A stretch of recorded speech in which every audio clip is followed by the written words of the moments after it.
하나님 말씀 누가복음 7장 11절로 17절 교독하시고 마지막 17절 함께 읽도록 하겠습니다. 그 후에 예수께서 나인이란 성으로 가실새 제자와 많은 무리가 동행하더니 성문에 가까이 이르실 때에 사람들이 한 죽은 자를 메고 나오니 이는 한 어머니의 독자요 그의 어머니는 과부라. 그 성에 많은 사람도 그와 함께 나오거늘 주께서 과부를 보시고 불쌍히 여기사 울지 말라 하시고 가까이 가서 그 관에 손을 대시니 맨 자들이 서는지라.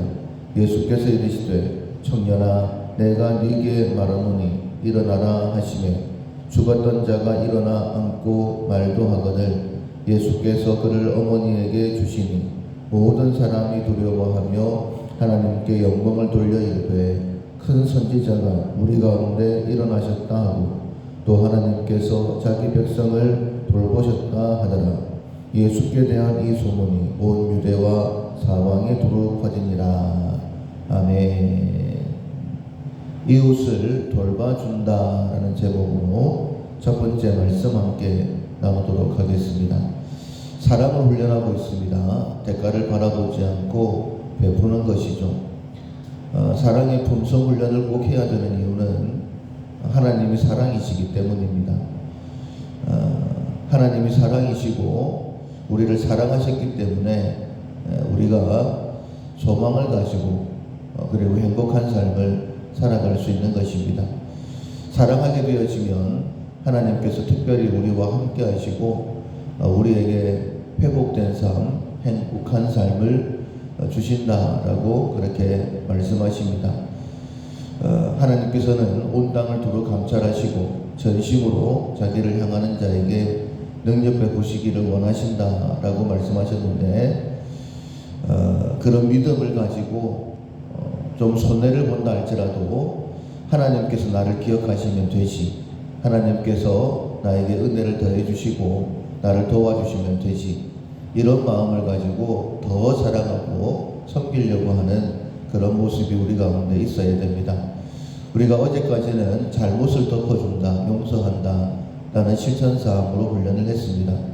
누군가가 나에게 잘못했을 때에 불편한 마음을 가질 수 있죠. 그러나 사랑이라는 것 자체가 처음부터 용납해 주는 것입니다.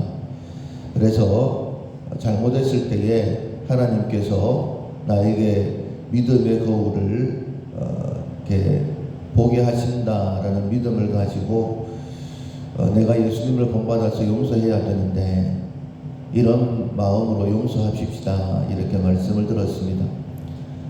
오늘 그 3일 동안에는 다른 사람의 약점을 돌봐주는 것, 약함을 돌봐주는 것, 내가 무엇을 하나 더 줄 수 있을까 이런 마음을 가지고 돌봐주는 이 훈련을 꼭 하셨으면 좋겠습니다. 오늘 본문에 보면 예수님께서 나인성 과부의 아들을 살리시는 장면이 나옵니다. 한 성에 들어가셨을 때 나인성이었고 사람들이 죽은 자를 메우고 오죠. 이 청년은 이 어머니의 독자이고 그리고 여인은 과부다. 굉장히 이제 불쌍한 사람들이다 이렇게 보시면 됩니다. 그런데 많은 사람들이 따라오면서 같이 울고 있었었죠. 그들이 해줄 수 있는 것은 같이 울어주는 것밖에 없다라고 생각을 했을 것입니다. 그런데 예수님께서는 그 관을 세우셨습니다. 그리고 관을 손을 대셨죠.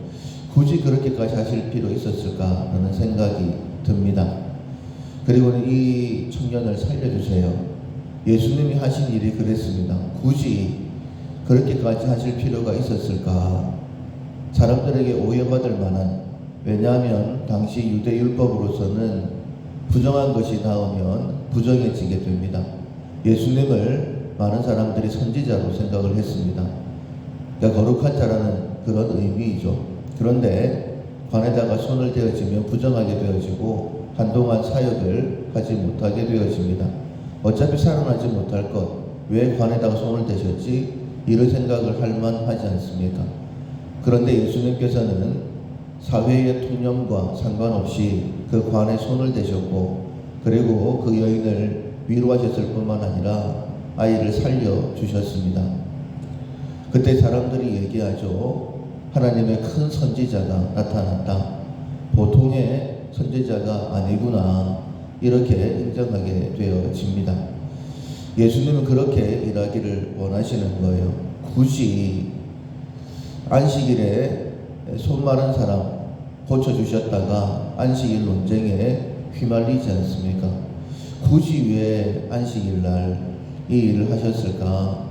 이런 생각이 들 정도로 예수님께서는 힘들고 어려운 사람들 그냥 지나치지 아니하시고 돌아봐 주셨습니다.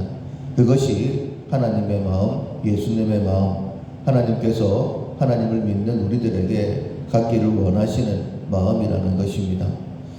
인자에 온 것은 섬김을 받으려 한 것이 아니라 도리어 섬기려 하고 자기 목숨을 많은 사람의 대속물로 주려 하심이니라. 주님을 따르는 우리들이라고 한다면 동일하게 이런 마음을 가져야 됩니다. 어떤 사람이 주 앞에 설 때에 후회가 없을까? 부끄러움이 없을까? 칭찬받을 수 있을까? 그것은 예수님처럼 섬기는 사람입니다. 예수님처럼 굳이 이것까지 해야 되나? 이런 생각이 드는 일까지 예수님의 마음을 가지고 섬겨주는 것입니다. 후회가 없겠죠. 그렇게 섬기다가 주님 앞에 서게 되어지면 잘했다 칭찬받게 될 것입니다. 이 땅의 짧은 삶, 어차피 우리는 썩어질 육체를 가지고 있습니다. 주님 앞에 서게 되어지면 내가 가지고 있던 것 다 내려놔야 됩니다. 이 땅에 짧은 것 심어서 영혼을 거둘 수 있다라고 한다면 그것만큼 지혜로운 자가 없는 것이죠. 섬길 수 있을 때에 최선을 다해 섬기는 것, 그것이 지혜이다라고 말씀하고 있습니다. 다른 사람들이 말할 때에 굳이 그렇게까지 할 필요가 있나 이런 생각이 들 때에 그때가 주님의 마음을 가지고 사랑할 때이다. 하나님께서 나의 믿음을 바라보고 계시는구나 라고 믿으시고 최선을 다해서 더 섬길 수 있는 우리 모두가 될 수 있기를 주님의 이름으로 축원합니다. 아멘. 찬송가 384장 나의 갈 길 다 가도록 384장 찬양하시겠습니다. 나의 갈 길 다 가도록 예수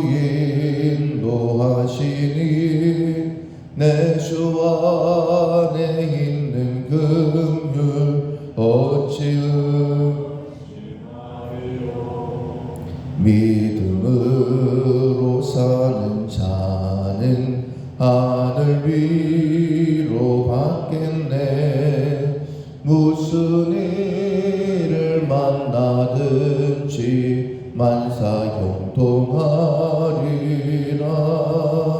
무슨 일을 만나든지 만사형통하리라. 나의 갈 길 다 가도록 예수 인도하시니 어려운 일 당한 때도 족하는 해주시네. 나는 심히 고단하고 영혼 매우 가라나. 나의 앞에 반석에서 샘물나게 하시네. 나의 앞에 반석에서 샘물나게 하시네. 나의 갈 길 다 가도록 예수 인도하시니 그의 사랑 어찌 큰지 말로 할 수 없도다. 성령 감화받은 영혼 하늘나라 갈 때에 영영 부를 나의 찬송 예수 인도하셨네.